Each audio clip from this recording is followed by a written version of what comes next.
Bonjour tout le monde et bienvenue. Nous allons démarrer le webinaire. Je suis Marie-Claire May, je suis chargée d'animation et de professionnalisation en Grève-Bretagne et je suis aussi animatrice des communautés de la place. Donc c'est un réseau qui est ouvert à tous les acteurs emploi, formation et insertion en Bretagne. Aujourd'hui, on vous propose un tour d'horizon du contexte breton de la cybersécurité avec des chiffres clés. On va parler de l'évolution des offres, des familles de métiers et des compétences recherchées. On aura aussi voilà, des exemples de parcours et nos invités vont se succéder pour vous donner une vision au plus près de la réalité du secteur. Ce rendez-vous s'inscrit dans le plan de professionnalisation IDEO, donc avec la région et le Grève-Bretagne met en place à la demande de la région et de l'État des rendez-vous sectoriels sur les différents secteurs d'activité ou des domaines de métier, donc pour informer les professionnels de l'orientation, emploi, formation. Voilà pour la partie introductive. Je vais vous présenter nos différents intervenantes et intervenants, et puis je leur laisserai ensuite la parole. Donc aujourd'hui, nous avons le plaisir d'accueillir Tiffaine Leduc, qui est manager de la filière cybersécurité à Bretagne Développement Innovation. Donc bonjour. Marion Dubus, qui est consultante relations entreprises à l'APEC. Jean Dufretet, au titre du pôle Excellence Cyber, qui est directeur de projet en système d'information au Conseil SI. Régine Diverès, qui est coordinatrice GPECT à WICARE. Et Stéphane Zimanski, directeur des opérations à la Cyber School Rennes et référent reconversion en cybersécurité à Rennes Métropole. Et Claire Etienne, qui est conseillère en formation professionnelle à la DRAFPIC pour le réseau des Greta CFA. Et enfin, Christophe Leroy, qui est mon collègue au Grève-Bretagne, qui est avec nous et avec vous dans le chat. Donc, vous pouvez interagir à tout moment. On accordera des temps de questions-réponses. Et petit conseil pour que tout le monde puisse profiter de vos questions, vérifiez bien qu'en bas à droite, c'est sélectionné, envoyé à tout le monde. Comme ça, vous pouvez interagir entre vous.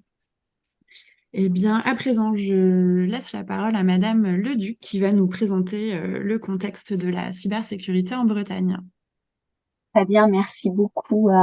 Bonjour à tous, ravie d'être avec vous pour échanger sur ce sujet de la cybersécurité. Alors, je vais pour vous donner le contexte, je fais partie de BDI, BDI étant l'agence de développement économique de la région Bretagne. Et la région a confié le développement de cette filière cybersécurité et son animation à BDI. Donc, on a une vision assez complète de la dynamique sur le territoire régional. Il faut avoir en tête que la cybersécurité en Bretagne, c'est à peu près 160 entreprises et entre 8 000 et 10 000 emplois sur le territoire, avec des équipes de recherche extrêmement actives. La Bretagne est connue pour avoir une capacité à innover en cybersécurité et à apporter des briques technologiques assez souveraines. On a également beaucoup d'écoles sur le territoire et beaucoup de formations avec 3500 étudiants formés par an à la cybersécurité. Et puis, une caractéristique également de territoire qui est d'avoir un territoire maillé, donc des écosystèmes cybersécurité présents à Rennes, mais pas seulement. Également à Brest, également en Bretagne Sud avec Vannes et Lorient et à Lannion. Et ce qu'on appelle un écosystème cyber. Et pourquoi ces 5 villes se caractérisent par un écosystème cyber? C'est parce qu'elles ont la présence à la fois d'académiques, d'écoles, d'industries. Et puis en Bretagne, on a la chance également d'avoir la présence du ministère des Armées très fortement sur le territoire. Donc les chiffres que je vous ai mentionnés ne tiennent pas compte des effectifs du ministère des Armées, auquel cas il faudrait effectivement rajouter à peu près 50% sur les chiffres que j'ai évoqués dans cette slide. Donc, la Bretagne, un territoire extrêmement dynamique, historique en cybersécurité, une vraie stratégie posée depuis plusieurs années et qu'en particulier des acteurs emblématiques comme le pôle d'excellence cyber qui est posé en Bretagne et dont la région est cofondateur. Des besoins en cybersécurité, donc une feuille de route régionale qui met un accent fort sur l'enjeu à la fois de former des experts, mais également de diffuser la cybersécurité sur l'ensemble de ces territoires. Et pour diffuser la cyber, ça veut dire être en capacité d'avoir des interlocuteurs formés dans les PME et les PMI du territoire régional. Ça veut dire accompagner les filières économiques à renforcer leur cybersécurité. Ça veut dire développer les formations et susciter les vocations. Et donc tout ça, ça signifie que le capital humain est vraiment mis au cœur de l'ensemble de la politique régionale. Et donc, bien que l'on soit une agence de développement économique, on voit bien que le recrutement, la formation, susciter des vocations, ça fait partie de l'enjeu de développement de la filière. Donc, c'est vraiment absolument central pour la politique régionale de réfléchir à quels besoins de formation et puis surtout à diversifier. La filière cybersécurité est souvent vue comme une filière extrêmement technique avec des pure players et adressant des filières particulières, avec cet enjeu de cybercitoyenne et de développer un territoire de confiance numérique sûr. On est sur la diversification des profils, des enjeux de reconversion, des enjeux de féminisation et mes consoeurs et confrères vont pouvoir aborder ces différents sujets. Il faut garder en tête également que tout cela se fait avec un cadre national, c'est-à-dire que la cybersécurité est vue comme un enjeu prioritaire au niveau national et que l'État a décidé à travers France 2030 et un dispositif qui est compétences et métiers d'avenir de créer plus de 80 000, de former plus de 80 000 personnes à horizon 2030 sur les métiers de la cybersécurité. Et la Bretagne, avec l'ensemble des acteurs de l'écosystème dont les représentants vont intervenir, entendent bien contribuer à cet enjeu de montée en puissance du nombre de formés en cybersécurité et de diversifier également, de quitter un petit peu ce spectre technique pour aller aussi sur des profils SHS, sensibilisation à la cybersécurité, développeurs, business développeurs, donc vraiment ouvrir un petit peu une approche plutôt duale, c'est-à-dire à la fois technique mais à la fois sociale des profils en cybersécurité. Des dispositifs existent sur le territoire régional, alors mes collègues vont très bien les présenter, en particulier la Cyber School. Gardez en tête également qu'il y a des outils qui sont en train d'être développés comme le campus cyber, qui sera doté d'un pilier formation important, qui permettra de recenser l'ensemble des formations sur le territoire régional et également la mise à disposition d'une plateforme qui permettra de faire le lien avec les entreprises qui ont des besoins de profil.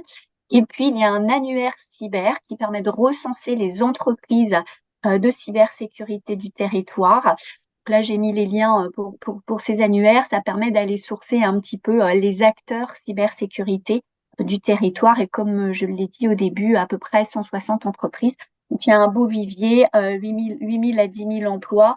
Donc, ça laisse des opportunités pour le développement de cette filière stratégique sur le territoire. Voilà en ce qui concerne mon introduction et je suis à disposition dans le chat pour les questions. Merci beaucoup.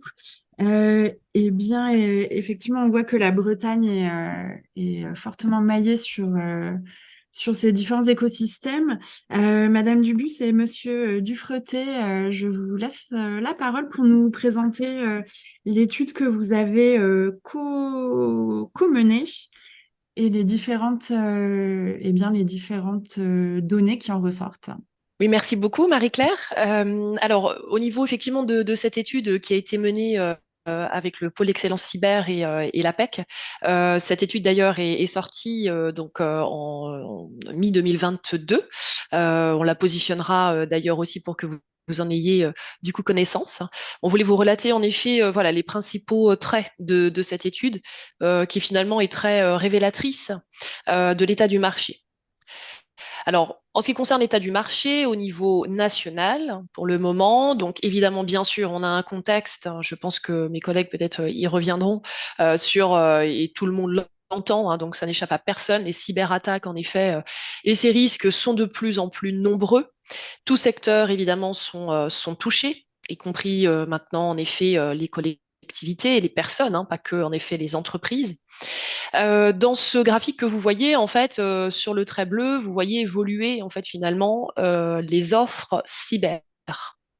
Donc, on voit que depuis 2017, hein, elles ont fait un large bond. En 2021, plus de 7000 offres d'emplois cadres étaient effectivement publiées sur donc la source, c'est évidemment APEC-FR.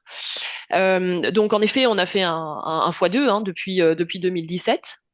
Il faut en effet aussi finalement voir sur ce graphique comment se placent les offres cyber. Et le trait que vous voyez en vert ou bleu clair, c'est effectivement les offres de façon générale. Donc on voit bien effectivement l'évolution des offres cyber qui clairement là dépasse en effet largement l'évolution de celles qui sont, je dirais, tout secteur et tout métier confondus. À noter aussi que quelque part, voilà, ces chiffres-là qu'on présente finalement sont révélateurs de l'état du marché. Pour autant, en effet, ce qu'il faut bien savoir, c'est que, notamment, enfin, tout ce qui est administration publique n'ont pas forcément fait le choix d'être visibles aussi sur les job boards comme APEC. Elles le sont aujourd'hui beaucoup plus parce qu'en effet, il y a des difficultés clairement de recrutement. Donc ça veut dire que les chiffres qui sont là finalement sont minimisés hein, quelque part. Voilà. Donc il y a bel et bien un marché caché aussi et je vais y revenir en effet tout de suite après. Quand on regarde un petit peu la typologie des recruteurs, on voit en fait finalement que 51% des offres d'emploi qui ont été diffusées sur APEC-FR l'ont été par des ESN, donc des entreprises plutôt de l'informatique. Donc clairement, voilà, c'est très révélateur au niveau national, très révélateur, on y reviendra aussi en effet sur la Bretagne. Ce qui a souligné, alors il y a effectivement tout ce qui est ingénierie R&D hein, qui arrive effectivement juste après. Le secteur banque-assurance qui a été aussi une des cibles hein, quand même au démarrage et pas qu'au démarrage encore en ce moment, les cibles privilégiées en tout cas hein, des cyberattaques, ne sont finalement que pourvoyeurs d'offres qu'à 4%. Donc vous voyez la différence effectivement entre tout ce qui est activité informatique et vraiment l'approche sectorielle hein, des acteurs sur le territoire. Ce qu'on peut voir aussi finalement au troisième rang, hein, c'est tout ce qui est industriel, construction. Donc les industriels, que ce soit équipements électriques et électroniques, tout ce qui est industriel au niveau naval, ferroviaire, aéronautique, automobile, etc., sont effectivement vraiment en troisième place, hein, finalement, mais en effet, finalement, ne contribuent qu'à 6%, tout confondu, hein, donc tous ces secteurs, effectivement, d'activité confondus. Et on voit effectivement là poindre en effet l'administration publique hein, qui est, comme je le disais tout à l'heure, là en quatrième place. Mais encore une fois, voilà, attention parce que là, on est clairement sur des chiffres peut-être qui sont minimisés hein, de par effectivement ce que je vous disais par rapport à leur visibilité. Et donc, en effet, à leur choix assez tardif, hein, finalement, d'aller sur des job boards pour se rendre visible. Et encore, effectivement, maintenant, voilà, le marché de la cyber répond aussi parfois à un marché vraiment caché aussi, sur lesquels voilà, tout acteur n'a peut-être pas forcément envie de diffuser. Et enfin, dernière chose que l'on peut voir aussi, c'est que par exemple, hein, tout ce qui est sectoriel commerce ne représente que 3%. Alors évidemment, avec l'avènement de l'e-commerce, il n'échappe à personne que les risques sont démultipliés, qu'en effet, ces structures dans ces secteurs-là en font bel et bien une priorité. Pour autant, en effet, elles ne sont pourvoyeuses d'offres qu'à 3%. Cela veut dire en effet que là encore, il y a pour ces secteurs et pour beaucoup d'autres l'envie ou parfois la nécessité aussi de ne pas se doter de compétences cyber en interne à leur structure, mais de bel et bien faire appel à des structures informatiques et donc de prestations informatiques. Donc on retrouve effectivement notre rang numéro 1 au niveau de l'activité informatique à plus de la moitié en effet des pourvoyeurs d'offres. Merci. Et donc, vous disiez que la Bretagne était dans les premiers pourvoyeurs d'offres en ce qui Absolument. concerne la cyber. Ouais. Ouais, complètement. On a une très bonne place. On a une très bonne place parce qu'en fait, on est en cinquième place si on regarde en effet donc le tableau que vous voyez à gauche, en cinquième place au niveau des régions qui diffusent le plus. Alors l'Île-de-France, évidemment, avec sa concentration de SN et d'activités informatiques, en fait la première région la plus pourvoyeuse d'offres, clairement, donc à 50%. Et puis derrière se détache clairement la région Aura. Mais vous voyez qu'effectivement, entre Occitanie, PACA et Bretagne, enfin, vous voyez, la Bretagne talonne de très peu, hein, finalement, ces deux régions qui sont en troisième et quatrième position. Donc on est en cinquième place quand même. Et Donc on c'est vrai voit que qu'on ça a... augmente. Pardon. Et voilà, absolument. Oui, tout à fait, Marie-Claire. Et on voit que ça augmente. C'est ce que j'ai indiqué effectivement sur la slide. Les offres en Bretagne ont fait un x3 depuis 5 ans. Ce qu'on a vu tout à l'heure, hein, c'est qu'on était plutôt sur un x2 pour les offres en cyber au niveau national. En Bretagne, c'est x3. Donc, on se détache, clairement. Tout ça, c'est lié effectivement à notre bassin, hein, qui est effectivement, alors déjà depuis les années 70, très porté télécom. En effet, l'implantation aussi de structures étatiques. La DGA, hein, qui fait partie aussi des premiers pourvoyeurs d'offres, clairement. Et tout ce qui est formation, hein, clairement. En effet, il y a vraiment un bassin qui est très fort. Et comme le disait Tiffaine Leduc tout à l'heure, c'est vrai qu'on voit bien, enfin, c'est aussi une filière qui est soutenue, où les investissements sont clairement là. Et en plus, il n'en reste pas moins que voilà, la Bretagne réside à être, en tout cas, une région, en effet, attractive. Donc tout ça, ça contribue, en effet, à l'attraction vraiment des jeunes et expérimentés sur cette filière. Et pour terminer, ce qui est important à voir, ce que vous voyez sur le deuxième tableau, pardon, deuxième graphe, c'est qu'en fait, quand on regarde le poids des offres cyber par rapport aux offres qui sont issues d'autres secteurs et d'autres métiers, on voit que là, la Bretagne, elle est en première position. C'est-à-dire que le poids des offres cyber est à 2,8%, alors qu'en effet, en Île-de-France, bon, évidemment, alors je vais peut-être le mettre de côté parce qu'il y a peut-être plus de diversité, mais vous voyez que les régions qu'on talonnait, hein, sur le premier graphe, l'Occitanie et la région PACA-Corse, sont effectivement en proportion moins représentées sur les offres cyber. Voilà, donc on a effectivement une place privilégiée, en effet, sur la Bretagne aujourd'hui. Très bien, bah, merci beaucoup. Merci à vous. Oui, est-ce qu'il y a des questions? N'hésitez pas à intervenir dans le chat. Monsieur Dufreté, je... Oui, bonjour à tous. Je Bonjour. voulais simplement, donc mon intervention voulait se limiter donc à la présentation des différentes fonctions. Alors juste avant ça, vous présentez un petit peu un tableau récapitulatif, effectivement, des différentes activités de la cybersécurité, hein, où vous voyez ce tableau alors en plein de couleurs avec énormément d'acronymes, hein, que vous pourrez retrouver, hein, dans l'étude qui a été faite par Pôle d'excellence cyber et l'APEC, hein. Mais Oui, on vous va voyez, pouvoir les partager dans le chat d'ailleurs. oui. Et donc, vous voyez là ces grandes matrices où, avec ces différentes couleurs, hein, verticales, hein, la cyberprotection, la cyberdéfense et la cyberrésilience, hein, qui sont effectivement des actions qui sont faites en fonction effectivement des postures des différents acteurs, hein. Donc, où là, effectivement, on trouve qu'est-ce qu'on fait, qu'est-ce qu'on y fait, quels sont les moyens, et quels sont aussi les différents acteurs qui peuvent intervenir sur ce spectre-là. Et vous voyez en bas aussi ce petit rectangle rouge sur la lutte informatique offensive. Donc là où on sort complètement du domaine civil, parce que là on bascule dans le monde militaire, où effectivement la cyberdéfense est aussi parfois de la cyberattaque. Mais là on travaille au niveau étatique, hein. Donc on sort du spectre de notre intervention.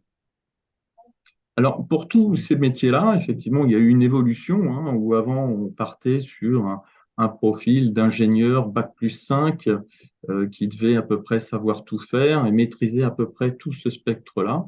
Et maintenant, on se retrouve avec une évolution du métier, une sectorisation du métier et puis de l'outillage qui nous permet aussi d'intervenir sur toutes nos activités. Et donc, on intervient maintenant sur 6 grandes familles de métiers, hein, qu'on retrouve. et qui permettent maintenant de pouvoir se projeter. Donc, ce que je vous propose très rapidement, c'est de les balayer. Donc, on va partir à partir de entre 1 heure et 3 heures. Vous avez donc toute la partie gouvernance, les risques et la conformité, hein, donc là où c'est effectivement des gens qui interviennent le plus souvent en amont d'une attaque cyber et qui nous permettent de voir qu'est-ce qu'on peut mettre en place comme outil et comme solution. Vous avez la partie conception et déploiement de la maintenance informatique. Donc là, ce sont la construction de solutions qui vont être vendues par des éditeurs ou de la conception ou de la mise en place et aussi de la gestion opérationnelle de ces outils. Vous avez la partie post-attaque, où là, on va faire de la gestion et de la réponse aux incidents. Donc là, c'est à travers des outils où On a perdu Monsieur Dufrété. Donc, il disait qu'il y avait donc la gestion et la réponse aux incidents. Donc, ça représente 11% des offres d'emploi. Ensuite, il y a l'audit et l'expertise. Et alors, si je ne me trompe pas, ça, ce sont peut-être des métiers un petit peu moins techniques. Et ensuite, l'ingénierie généraliste et le commercial et le marketing. Je vais continuer, je vais prendre parce que je pense que sa liaison a coupé. Ah oui. Alors, les généralistes en général, enfin en général, oui, comme son nom l'indique, les généralistes, qui ont une fonction cyber sont souvent issus des écoles d'ingénieurs avec une petite spécialisation en dernière année qui est à peu près de 30 à 50 heures pour leur permettre en fait de prendre des fonctions de manager tout en ayant une connaissance des risques cyber. Donc voilà, c'est potentiellement des ingénieurs généralistes qui ont une coloration cyber lors de leurs études, mais pas une spécialisation cyber. D'accord, merci beaucoup. je voulais simplement terminer parce Ah qu'après, oui, ça va encore recouper. Simplement, donc, tous ces métiers-là, hein, effectivement, étaient souvent confiés à des ingénieurs. Maintenant, on a quand même des outils qui nous permettent que des gens qui n'ont pas bac+5, mais plutôt bac+2, bac+3, puissent intervenir sur ces différents secteurs d'activité. Et puis sur la partie commerciale et marketing, parce qu'on en a cruellement besoin pour mettre en valeur les solutions qui sont développées. Et donc, il y a un besoin urgent de gens qui euh, prennent connaissance de ces métiers-là, mais aussi qu'ils aillent les vendre à tous les acteurs. Voilà. Et j'arrête avant la prochaine coupure. merci beaucoup. D'ailleurs, je vois qu'il y a des questions dans le chat sur les niveaux d'études minimum pour tous ces métiers, pour les publics en reconversion, etc. On va y revenir plus tard. Donc, si toutefois vous n'entendez pas la réponse à votre question, on y reviendra. Madame Diverès, donc vous êtes pardon, à Wicker et vous travaillez aussi beaucoup pour Rennes Métropole. Et donc, vous nous disiez qu'il y avait vraiment une palette de métiers très variée. Est-ce que vous pouvez nous en parler davantage, s'il vous plaît? Oui, merci Marie-Claire. Donc bonjour à toutes et tous. Je vais rebondir pas mal effectivement sur ce qui a été dit. Juste peut-être préciser qu'effectivement, donc moi je travaille au sein de Wicker sur la GPECT et plus particulièrement sur la filière cybersécurité. Et à l'origine, en fait, mon poste a été créé à la demande de Rennes Métropole, dans le cadre de son plan de rebond, qui a souhaité effectivement qu'on puisse travailler sur cette filière-là, parce que sur le territoire, il y a de forts besoins en termes de compétences et qu'il y a des enjeux, et Tiffaine le disait tout à l'heure, d'attractivité de la filière et de susciter des vocations.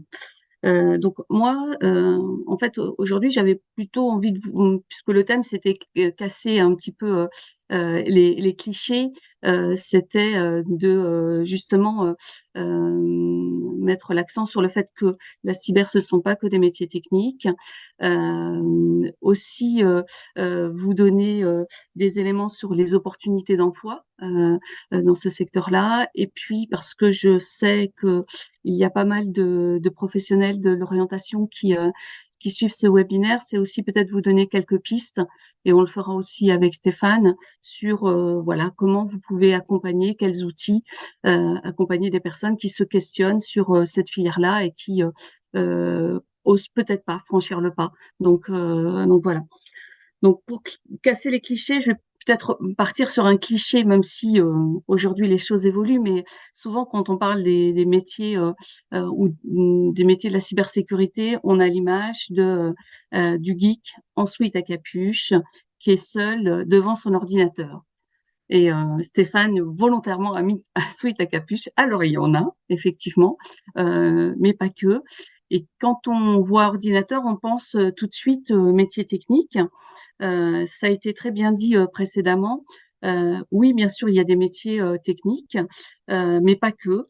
Il existe un référentiel. Il existe en fait une trentaine de métiers dans le domaine de la cybersécurité. Il y a un référentiel qui a été élaboré par l'ANSSI, qui est l'Agence nationale de la sécurité des systèmes d'information. On pourra vous mettre le lien sur ce référentiel qui est très très bien fait et qui décrit les familles de métiers avec les différents métiers et les compétences et les formations recherchées. Mais comme le disait Tiffaine également, et on recherche de plus en plus des profils diversifiés avec des doubles compétences, notamment dans le domaine, alors on l'a dit, commercial, marketing, mais également dans le domaine juridique, dans le domaine des assurances, de tout ce qui est aussi management, gestion de projet. Voilà, donc il y a vraiment un large panel de métiers où on va chercher des compétences techniques, mais pas que. Et c'est important de le préciser. Voilà. Et par rapport à cette image du geek qui est seul devant son ordinateur, c'est important de dire que dans la cyber, on n'est pas seul et que les relations humaines sont très importantes. Peut-être faire avec différents partenaires, on réfléchissait à la façon dont on pouvait parler justement de ces métiers et on trouvait que c'était bien, et je vais vous le partager du coup, de faire un parallèle entre l'environnement médical et l'environnement de la cyber. Dans l'environnement médical, on a effectivement l'objet, c'est de prévenir, de protéger, de surveiller, de guérir. Dans l'environnement de la cyber, on est là, bien là pour protéger, défendre, surveiller, accompagner, former. Dans l'environnement médical, on a besoin effectivement d'experts, de chirurgiens, de neurologues, de rhumatologues, je ne vais pas tous les citer, mais voilà. Mais on a aussi besoin de généralistes et on a aussi besoin de personnes qui ont d'autres profils, d'autres compétences, des infirmiers, des aides-soignants, des ambulanciers, voilà. Et c'est l'ensemble qui forme la chaîne de valeur et qui permet de mieux soigner les populations. Et ben dans la cyber, c'est pareil. On a aussi besoin d'experts, mais aussi, on a aussi besoin de techniciens. Et c'est aussi toute cette chaîne de métiers qui participe à la chaîne de valeur. Donc ça, c'est vraiment un message qu'on souhaite faire passer. Voilà. Le deuxième cliché que je voulais casser, c'était l'image du geek. Si on lui enlève son sweat à capuche, on pense peut-être plus particulièrement à un homme.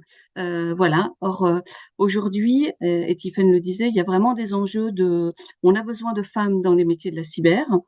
Alors, vous allez me dire, dans plein d'autres secteurs, oui. Et on a besoin surtout de profils différents, de diversifier les profils. C'est important que les personnes ne soient pas issues toutes du même parcours. En fait, la diversité des profils, elle constitue une véritable richesse et c'est ça qui est important. Et c'est aussi un facteur de performance. Donc, du coup, aujourd'hui, c'est vrai que Marion a fait état de l'étude de l'APEC, voilà, avec des offres de cadres. Mais aujourd'hui, les employeurs s'ouvrent à des profils différents qui vont de bac+2 à bac+5 et doctorant, mais il y a des postes à pourvoir au niveau bac+2, bac+3. Donc ça, c'est important. Que les reconversions dans la cyber sont aussi possibles. Et on a des exemples inspirants. Alors, il y aura l'exemple de Stéphane, mais j'ai en tête l'exemple d'une personne qui était rien à voir, qui travaillait dans la poissonnerie, alors qui aimait bien l'informatique et qui, pour des raisons particulières, a souhaité changer d'environnement et qui s'est formé d'abord dans l'informatique pour après se spécialiser un peu plus dans la cyber et qu'aujourd'hui est cofondateur d'une start-up. Donc voilà, ben ça c'est un exemple illustrant comme quoi on peut effectivement changer et faire enfin changer de métier et aller vers ces métiers-là. Alors naturellement, ça nécessite malgré tout d'avoir des appétences en informatique et puis un socle minimum de compétences en tout ce qui est informatique et système et réseau. Mais il existe de plus en plus là aussi des formations. Je pense que la personne de l'AFPIC va pouvoir en parler. Donc, on retrouve des formations dans Qualif Emploi, on retrouve de plus en plus des POE. Donc, ça, c'est des choses que vous connaissez et qui vont de plus en plus être accessibles à un large public. L'autre point que je voulais aussi mettre en avant par rapport au domaine de la cyber, c'est de dire qu'il y a vraiment une palette d'environnements de travail. On l'a dit, Tiffaine le disait, il y a plus de 160 entreprises sur le territoire de la Bretagne. Il y a ce qu'on appelle les pure players de la cyber, où on va retrouver toute la partie effectivement peut-être aussi étatique, l'armée, où il y a véritablement des postes, mais on va retrouver des startups, des PME, des grands groupes, donc des environnements de travail différents.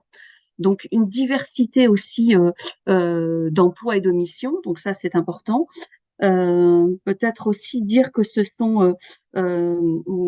un secteur où où il y a vraiment, où ce sont des métiers passion aussi. C'est des métiers, un secteur où on ne s'ennuie pas. Et si vous êtes, voilà, si vous êtes curieux, si vous aimez être toujours à l'affût des nouveautés, ben voilà, c'est un secteur qui peut être fait pour vous parce que c'est un secteur passionnant.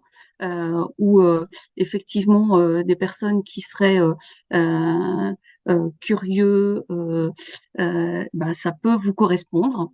Voilà, c'est aussi un secteur à forte valeur ajoutée, puisqu'il y a des perspectives véritablement d'évolution et on peut faire carrière dans la cyber et sur la région Bretagne. Donc voilà, et puis en termes de rémunération, c'est aussi assez attractif. Et puis c'est un secteur où le sens, je dirais, du service et de la mission sont importants. Donc et ça, c'est des valeurs qui sont défendues dans le secteur. Donc voilà un petit peu tout ce que je voulais dire.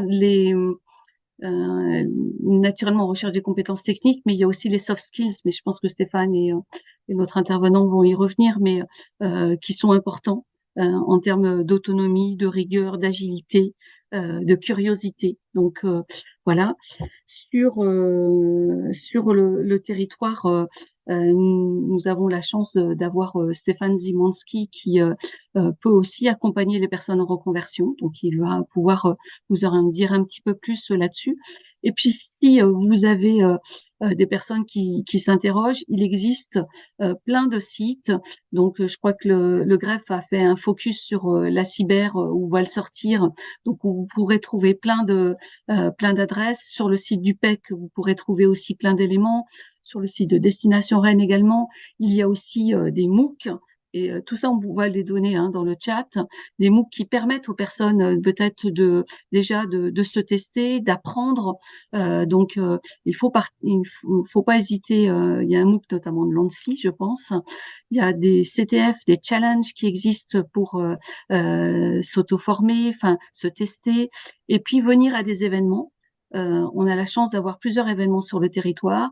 Je pense prochainement, c'est l'European Cyber Week, où là, il y a des professionnels qui sont présents. Donc, c'est l'occasion de faire réseau, d'aller à la rencontre de professionnels, de faire éventuellement des enquêtes, puisque ça fait partie du processus d'orientation, et peut-être de négocier des stages. Donc, tout ça, c'est possible. Donc, il y a plein d'événements. Il y a la nuit de l'orientation, il va y avoir une table ronde, des salons d'étudiants. Enfin, il y a plein d'événements où vous pouvez aller à la rencontre, où les personnes pourront aller à la rencontre de professionnels, qui peut être un premier pas, en tout cas, pour aller dans cette filière-là.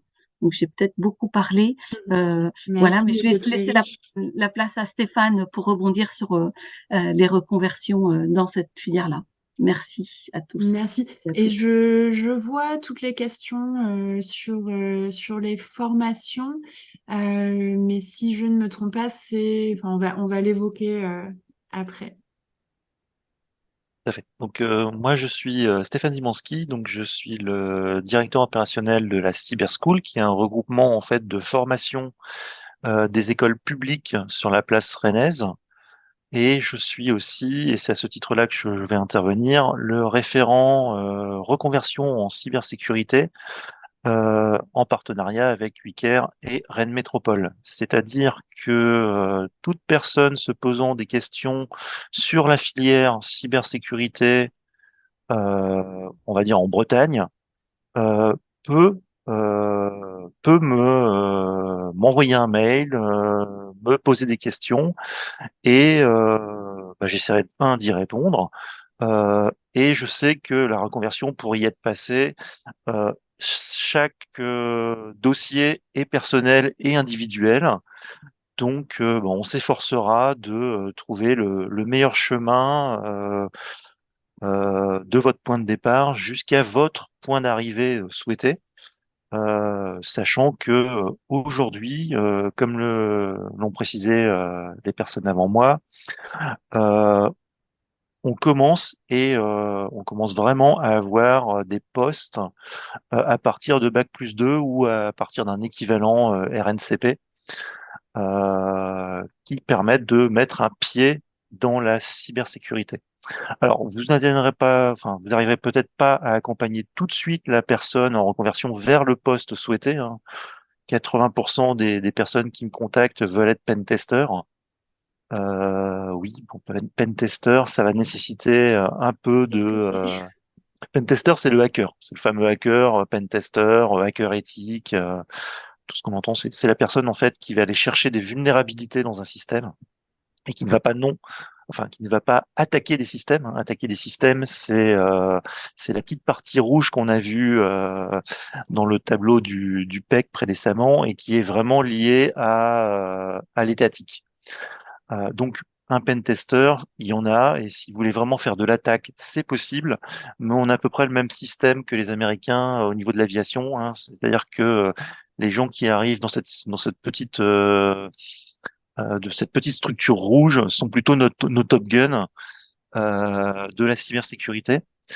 Mais aujourd'hui, des postes de veilleurs sur des SOC, donc des Security System, Security Operation System, donc des veilleurs cyber, sont des postes qui sont tout à fait accessibles à des personnes qui ont un BTS ou qui ont un BTS Pro, oui, c'est ça, mais qui ont Merci un bac, beaucoup. un IUT, enfin un but maintenant, enfin, oui, un but 2, ou qui sont en reconversion, qui choisissent une formation chez mes confrères, plutôt dans des structures privées qui vont proposer des formations en 18 mois qui vont vous permettre d'avoir un équivalent bac+2 qui passe par 6-7 mois intensifs, suivi d'une année en stage ou en alternance dans une entreprise qui accompagne.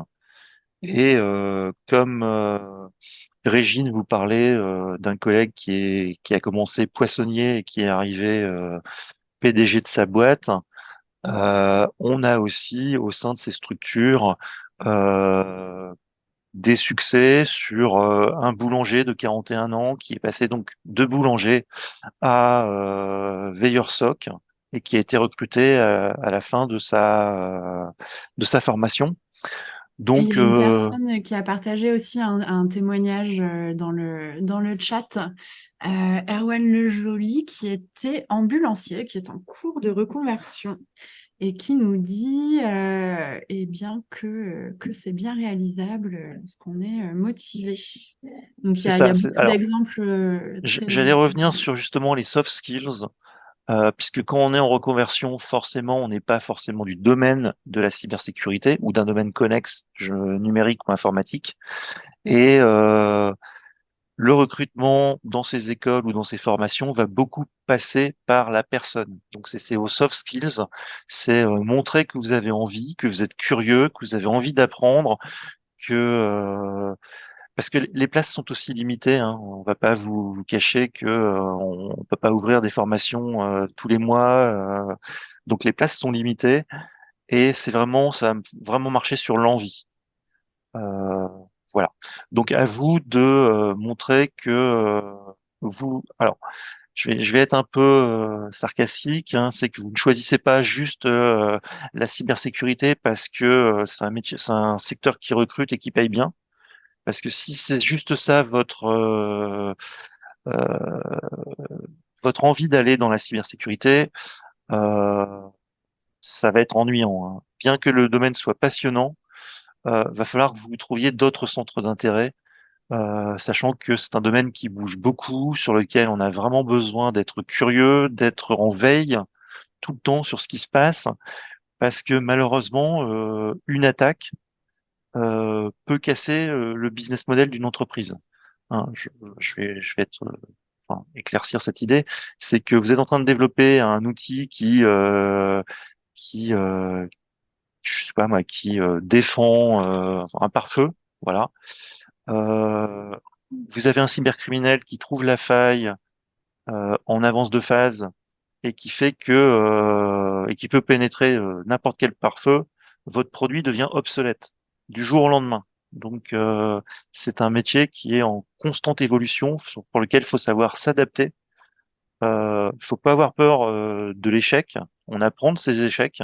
C'est vraiment une culture, on va dire, plus américaine, euh, où l'échec est pas forcément mal vu, puisque tout échec apprend et apprend à vous construire une personnalité et des soft skills. Donc voilà, donc je vais pas faire plus long parce que je vois qu'il est 45, mais en tout cas sachez que on vous mettra mon adresse email en copie ou je pourrais vous la fournir sur le chat.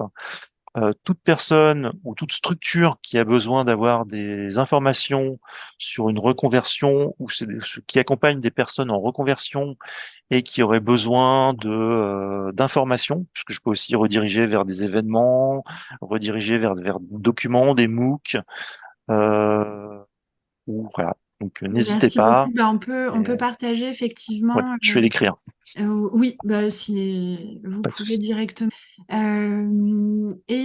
Madame Étienne, bah, je vous propose qu'on passe à votre partie. Alors, je ne sais pas si vous avez vu passer les différentes questions qu'il y avait dans. Si, voilà, on va pouvoir, D'accord, je bah, pense, voilà, répondre en partie. Voilà. super. L'objectif pour moi, pour terminer ce webinaire, ça va être justement d'essayer d'illustrer.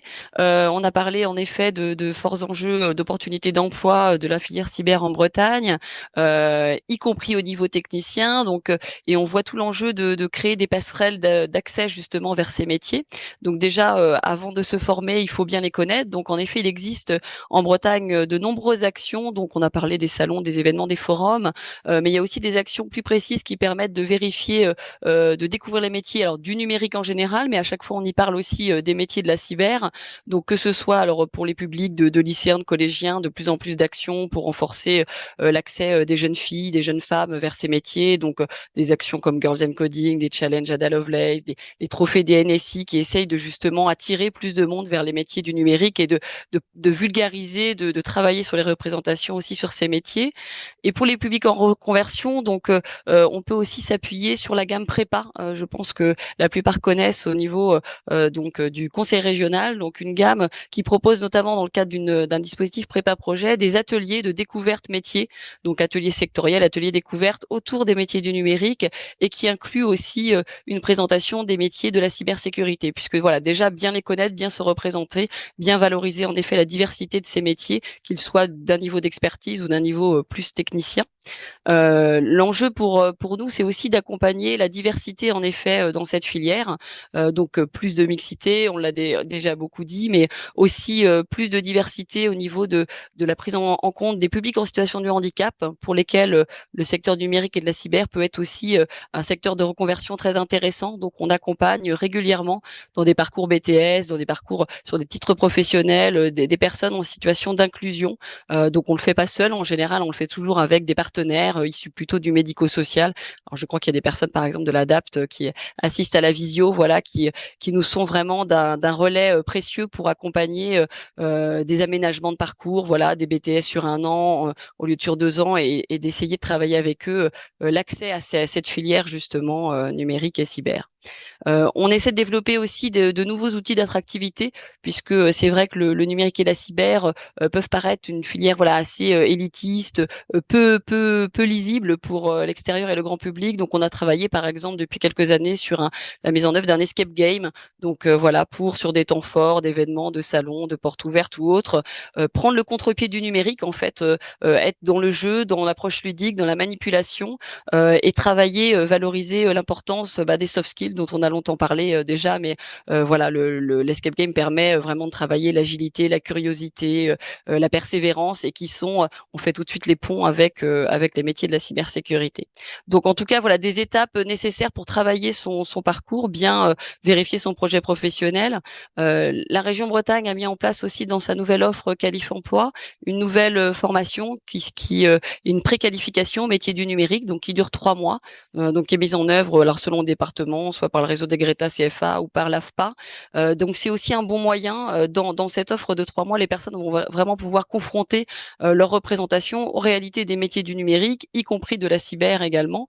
Donc en allant rencontrer des entreprises, en travaillant autour de TP vraiment pratiques pour vérifier à la fois leur motivation, leurs appétences, et aussi travailler un petit peu les écarts éventuels entre le socle de base qui est nécessaire pour ces formations. On en a parlé, on demande quand même en général voilà des compétences en mathématiques, en logique, des compétences parfois en anglais, notamment dans la cyber, hein, où il y a beaucoup aussi de jargon voilà autour de l'anglais. Donc l'objectif par les ateliers sectoriels, par la préqualification, ensuite éventuellement par des dispositifs comme prépa clé, peut-être de construire vraiment un parcours d'accès à la qualification pour des personnes qui seraient assez éloignées, on va dire, du numérique. Donc on a régulièrement des gens, voilà, on a cité des personnes dans des filières poissonnerie, mais on a des fleuristes, des assistantes maternelles qui avaient une forte appétence pour le numérique et qui, grâce à ces différentes marches, ont pu se construire un parcours d'accès, et aujourd'hui ont des emplois dans le numérique et continuent d'évoluer. Donc ça, c'était sur la partie plutôt justement travailler l'attractivité, travailler l'accès aux formations. Peut-être là cibler un petit peu plus les formations qui sont de premier niveau.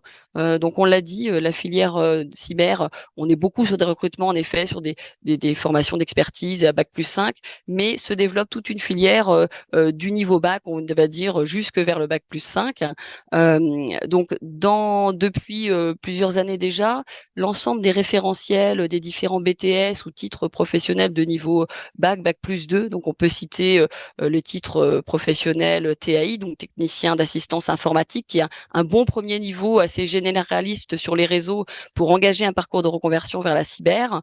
Le BTS service informatique aux organisations. Donc tous ces diplômes ont été récemment rénovés et ont intégré dans leur rénovation alors soit des modules, soit un bloc dédié autour de la cybersécurité.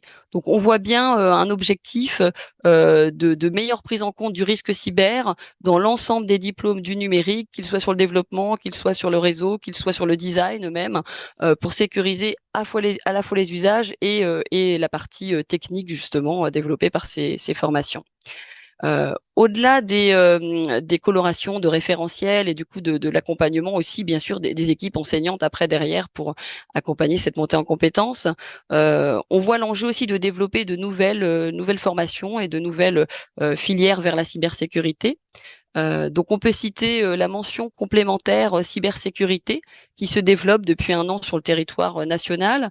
Donc c'est une mention complémentaire qui est accessible post-bac, donc avec plutôt des poursuites de bac anciennement service numérique, des bacs STI, voilà, différentes filières autour du numérique et scientifique. Donc une mention complémentaire en 1 an qui permet d'accéder à un niveau bac+1, qui permet de favoriser l'accès là encore à des niveaux supérieurs pour construire son parcours d'accès à l'emploi. On a travaillé récemment donc sur une nouvelle offre financée donc dans le cadre du programme Qualif Emploi de la région Bretagne, sur un titre qui s'appelle Technicien veilleur de cybersécurité. Donc c'est un titre qui va avoir le jour en 2024, donc sur différents lieux en Bretagne, donc sur Rennes, sur Lannion, sur Morlaix et sur Vannes, avec des entrées échelonnées dans l'année.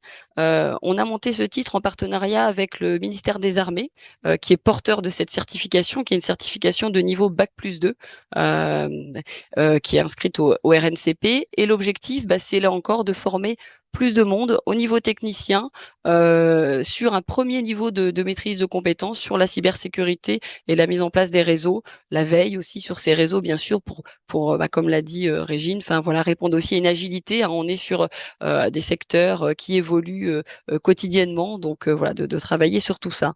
Donc c'est une formation qui se fera en 5 mois dans le cadre du Qualif Emploi, avec une poursuite en alternance, donc avec l'objectif aussi d'avoir un pied en entreprise très rapidement. Donc toutes ces formations de niveau Bac+1, Bac+2, j'ai vu passer dans le chat, on a bien sûr aussi la rénovation de la filière SN, donc service numérique, le Bac Pro et le BTS qui devient le Bac Pro et le BTS Ciel, donc qui apporte vraiment une coloration forte cybersécurité, là sur un diplôme aussi qui a plutôt vocation à être dans les entreprises industrielles notamment. Donc on voit toute une construction de parcours pour justement accompagner des personnes pour des profils notamment de reconversion qui n'ont pas forcément je fais le choix du numérique dans un premier temps, c'est des filières aussi qui ont émergé au fur et à mesure, donc pour aller pour sécuriser leur parcours vers soit une insertion en effet de niveau technicien, puisqu'on a des besoins aussi au niveau technicien, soit des poursuites d'études vers des licences, des masters, des diplômes d'ingénieurs. Donc on a au sein du réseau des Greta, je peux vous citer un des exemples parce que là voilà, le temps va nous manquer pour en citer plusieurs, mais voilà, Clément sur Saint-Malo qui a fait un parcours plutôt de travailleur social, donc était éducateur, qui n'avait pas le bac et qui a intégré donc le BTS SEO sur du développement, donc en un an à Saint-Malo. Il avait une forte appétence sur les nouvelles technologies. Il a pu faire un premier stage en agence web qui a confirmé sa motivation. Et il a ensuite poursuivi vers une licence pro à l'UT Réseau et Télécommunications. Il a commencé à toucher la cyberdéfense grâce à un stage justement sur la partie cybersécurité, et il a poursuivi après en école d'ingénieur vers l'ESNA pour aller vers. Il a obtenu son diplôme d'ingénieur là récemment et il va intégrer justement le centre d'analyse donc informatique cyberdéfensive en 2024. Donc voilà, quelqu'un qui était vraiment parti d'une autre filière et qui grâce aux différentes passerelles de formation a pu intégrer sur des missions de consulting et de cyberdéfense ce secteur. Merci Je vais beaucoup. peut-être pas aller plus loin puisque je pense que le Merci. temps et voilà, comme il nous reste quelques minutes, j'en profite pour vous remercier toutes et tous donc qui êtes intervenus aujourd'hui pour nous donner toutes ces informations. Je pense que si on peut résumer, effectivement, il y a beaucoup de formations possibles à tous les niveaux quasiment. Il y a beaucoup de profils différents. On recherche des compétences techniques, mais pas que. On recherche tout type de profil avec tout type de, de background, mais en tout cas, ce qu'on peut retenir aussi par rapport aux soft skills, je pense que c'est les compétences aussi sont toujours transférables, on peut toujours faire des liens. Et je voulais vous dire que le replay de ce webinaire sera disponible très bientôt sur le site du Greffe et sur la plateforme IDEO. Il y aura un article d'accompagnement, donc il y aura aussi un certain nombre d'éléments en plus. Et puis, moi, je vous retrouverai dans une dizaine de jours pour un webinaire sur le domaine du sanitaire et social. Il est toujours temps de vous y inscrire si le sujet vous intéresse. Vous pourrez le retrouver dans l'agenda sur le site du Greffe. Eh bien, merci beaucoup tout le monde et puis à très bientôt. Je vous souhaite une bonne journée. Au revoir. Merci Marie-Claire. Merci. Au revoir à toutes et tous. Au revoir. Au revoir.